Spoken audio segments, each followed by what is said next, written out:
नमस्कार, आप सभी का स्वागत है एक बार फिर आज की बड़ी खबरों में। दरअसल भारत में कई बड़ी खबरें निकल के आ रही हैं, जानेंगे एक एक करके विस्तार से। लेकिन उससे पहले यदि आप भी हमारे इस चैनल पर नए हैं तो इस वीडियो को लाइक कीजिए और देखते रहिए। बढ़ते दोस्तों पहली बड़ी खबर की ओर। आपको बता दें कि मायावती ने की मांग, साधु संतों की सुरक्षा जाए बढ़ाई। दरअसल मायावती ने सोमवार सुबह ट्वीट के माध्यम से प्रदेश की कानून व्यवस्था पर कई सवाल उठाए। उन्होंने कहा कि राजस्थान की तरह यूपी के गोंडा जिले में मंदिर के पुजारी पर भूमाफियाओं द्वारा मंदिर की जमीन पर कब्जा करने के इरादे से किया गया जानलेवा हमला अति शर्मनाक। अर्थात संत की सरकार में अब संत भी सुरक्षित नहीं, इससे खराब कानून व्यवस्था और कहाँ की हो सकती है। उन्होंने आगे लिखा कि यूपी की सरकार इस मामले में सभी पहलुओं का गंभीरता से संज्ञान लेकर दोषियों के विरुद्ध सख्त कानूनी कार्रवाई करे तथा इस घटना से जुड़े सभी भूमाफियाओं की संपत्ति भी जब्त की जाए, साथ ही साधु संतों की सुरक्षा भी बढ़ाई जाए। उन्होंने कहा कि उत्तर प्रदेश के गोंडा जिले के इथिया ठोक कोतवाली के स्तरीय मनोरमा मंदिर के पुजारी सम्राट दास को शनिवार करीब 2 बजे गोली मार दी गई।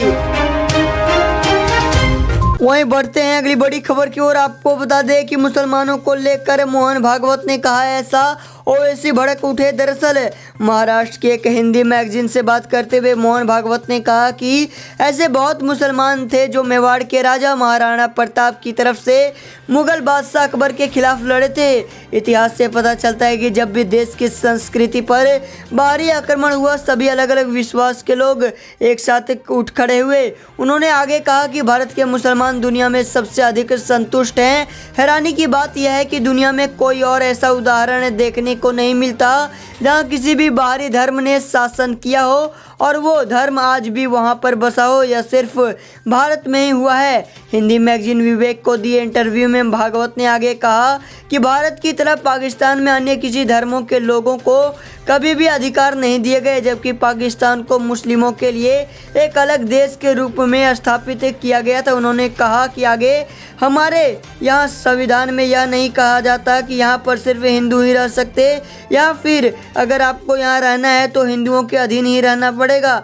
उन्होंने कहा कि हमने तो उनके लिए भी जगह बनाई है। यह देश की प्रकृति है और इसी प्रकृति को हिंदू कहा जाता है।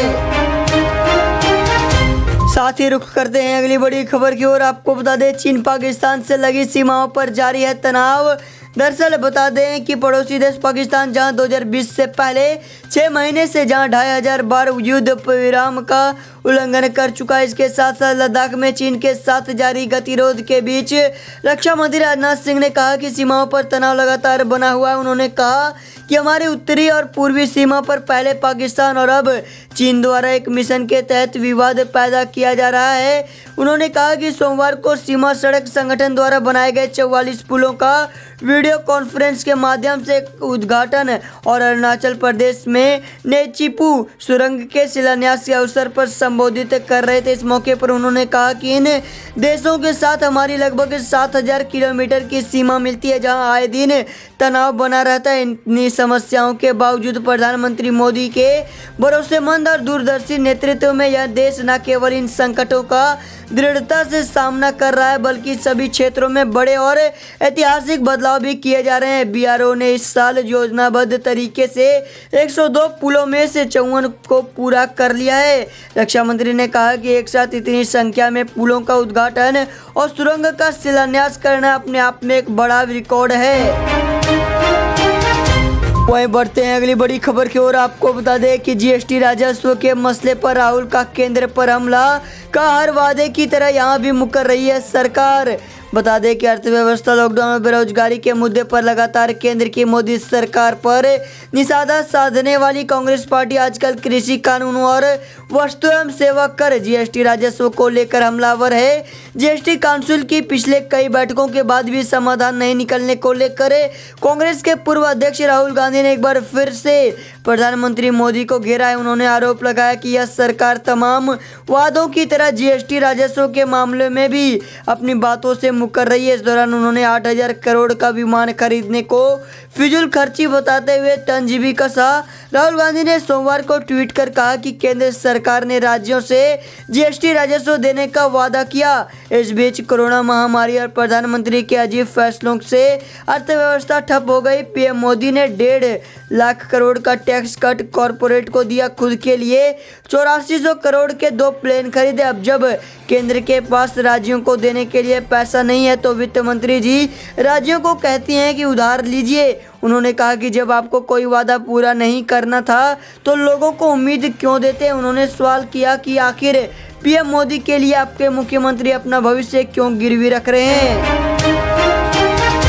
वहीं बढ़ते हैं अगली बड़ी खबर की ओर। आपको बता दें कि फेस्टिवल से पहले सरकार का तोहफा, वित्त मंत्री निर्मला सीतारमण ने किए बड़े ऐलान। दरअसल कोविड-19 का अर्थव्यवस्था पर असर को देखते हुए मांग बढ़ाने के लिए वित्त मंत्री निर्मला सीतारमण ने कई सारे ऐलान किए हैं। वित्त मंत्री ने सोमवार को यहां आयोजित एक प्रेस कॉन्फ्रेंस में सरकारी कर्मचारियों के लिए कई बड़ी घोषणाएं की हैं। सीतारमण ने कहा कि मांग को प्रोत्साहित करने के लिए सरकार उपभोक्ता खर्च और पूंजीगत व्यय बढ़ाने के लिए उपाय कर रही है। इसी के तहत सरकार एलटीसी, कैश वाउचर स्कीम और केंद्रीय कर्मचारियों के लिए फेस्टिवल एडवांस स्कीम लेकर आई है। वित्त मंत्री ने कहा है कि कोविड-19 महामारी ने अर्थव्यवस्था को बुरी तरह से प्रभावित किया। उन्होंने अर्थव्यवस्था में मांग बढ़ाने के लिए कुल 4 घोषणाएं की हैं, जिसमें सरकारी कर्मचारियों के एलटीसी के बदले कैश वाउचर, केंद्रीय कर्मचारियों को फेस्टिवल एडवांस के तौर पर 10,000 रुपये देना, राज्य सरकारों को 50 साल तक के लिए बिना ब्याज के कर्ज मुहैया कराना और बजट में तय पूंजीगत व्यय के अलावा केंद्र द्वारा बुनियादी ढांचे के विकास आदि पर 25,000 करोड़ रुपए अतिरिक्त खर्च करना शामिल है। सीतारमण ने कहा कि इन सारे कदमों से अर्थव्यवस्था में 31 मार्च 2021 तक करीब 73,000 करोड़ रुपए की मांग पैदा होगी। उन्होंने कहा कि अगर निजी क्षेत्र ने भी अपने कर्मचारियों को राहत दी तो इससे अर्थव्यवस्था में कुल मांग बढ़कर 1 लाख करोड़ रुपए के पार हो सकता है।